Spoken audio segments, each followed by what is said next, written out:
Rajamahendravaram medical విద్యార్థిని ప్రియాంకను అత్యంత దారుణంగా బలిగొన్న ఘటనపై సమగ్ర దర్యాప్తు జరిపి బాధ్యులైన నిందితులను కఠినంగా శిక్షించాలని పీడీఎస్యూ రాష్ట్ర సహాయ కార్యదర్శి బి సిద్ధు డిమాండ్ చేశారు. ప్రియాంక మృతికి సంతాపంగా పీడీఎస్యూ ఆధ్వర్యంలో రామచంద్రపురంలోని సెయింట్ అండ్ గ్లోరియా కాలేజ్ వద్ద కొవ్వొత్తుల ర్యాలీ నిర్వహించి ఆమె చిత్రపటానికి కొవ్వొత్తులతో నివాళులర్పించారు.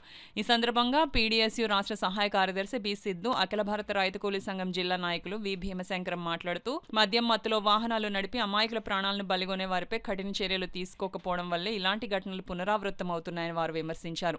అలాగే ప్రియాంకను హత్య చేసిన నిందితులను కఠినంగా శిక్షించాలని, ఈ కేసుపై ఫాస్ట్ ట్రాక్ కోర్టును కూటమి ప్రభుత్వం ఏర్పాటు చేసి నిందితులను కఠినంగా శిక్షించాలని, ప్రభుత్వం కుటుంబ సభ్యులకు అండగా నిలవాలని డిమాండ్ చేశారు. ఈ కార్యక్రమంలో ఐఎఫ్టీయూ నాయకులు Chinta Rajareddy, saint S Gloria junior college chairman Srikanth, director Pampana Govind, principal Mahesh, vice principal M Srinivas, Akshaya, Asalya, Swathi విద్యార్థులు అధిక సంఖ్యలో పాల్గొన్నారు.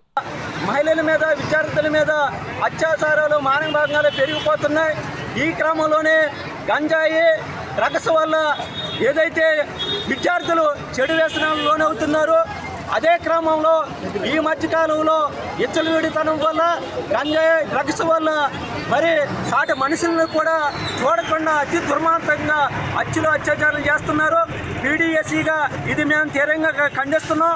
ఎందువల్లంటే జిఎస్ఎల్లో మెడికల్ కాలేజీ స్టూడెంటు ప్రియాంక ఆవిడేదో డాక్టర్ అయ్యి సమాజాన్ని బాగు చేయాలనే ఉద్దేశంతో ఆవిడ చదువుకుంటుంది.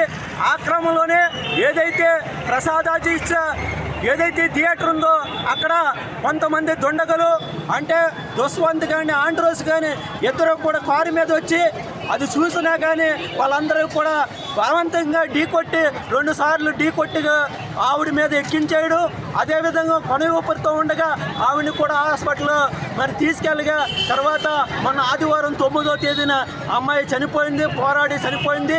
ఆమె కుటుంబానికి సానుభూతి తెలియజేస్తున్నాం. ఏదైతే ఆమె ఆత్మకి శాంతి కలగాలని కోరుతున్నాం. అందుకోసం ఈరోజు రామచంద్రపురం పట్టణంలో సెయింట్ అండ్ గ్లోరియా కాలేజీ విద్యార్థులతో మరి కొవ్వొత్తి ర్యాలీ జరుగుతుంది. నాకు అవకాశం ఇచ్చిన అందరికి కూడా ఎప్పుడు తెలియజేస్తున్నాను.